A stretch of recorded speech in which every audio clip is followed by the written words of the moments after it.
Hi, it's Barb, Meeple PhD, and as an astronomer, I see the universe in everything that I do, including board games. In this series, I am taking a look at the board game mechanisms listed on Board Game Geek and finding where I can see them in the universe and the way that we study it. This time, we're talking about deduction. Deduction is a mechanism where players try to figure out hidden information based on clues that they're given during the game. One game where this comes into play is Turing Machine. Turing Machine is a pure logic game where players are trying to figure out a 3-digit code by testing the numbers against logic statements. This could be things telling them whether there's a pair in the number, or maybe the first number is the highest and the rest descend from there. And using these different pieces of information, they can figure out what that 3-digit code is. Another game that uses deduction is Similo.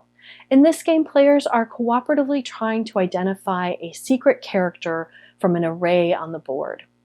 To do this, one player is giving clues to the others by playing another character card and playing it either upright or sideways to tell the players whether the newly placed card is similar to or dissimilar from the character they are looking for. And using these clues, the players are trying to figure out that secret character. So one big place that I see this mechanism at work in the universe is the way that we study black holes. Black holes are objects whose gravity is so strong that not even light can escape them.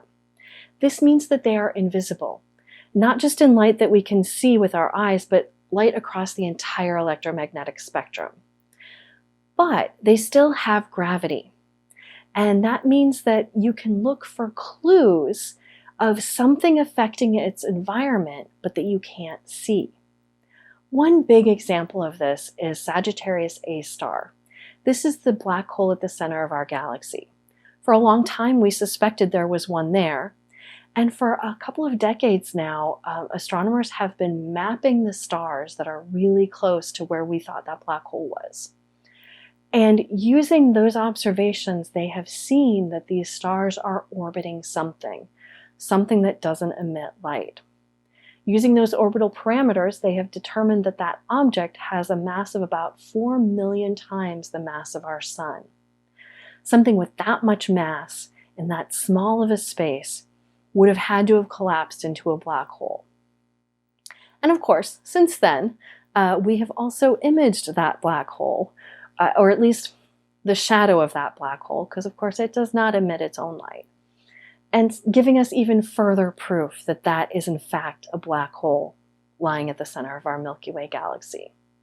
So the next time you're playing a game where you're trying to figure out the clues based on things that another player is telling you, take just 1 second to pretend instead that you are trying to figure out where the next closest black hole is. Thanks for joining me. I'll be continuing this random walk through the board game mechanisms on Board Game Geek.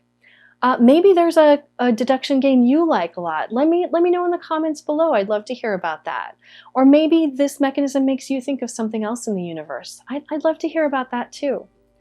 Be sure to subscribe to my channel so you know when the next videos come out. Otherwise, you can find me on Instagram and Twitter as @MeeplePhD, and I have a blog at meeplephd.com.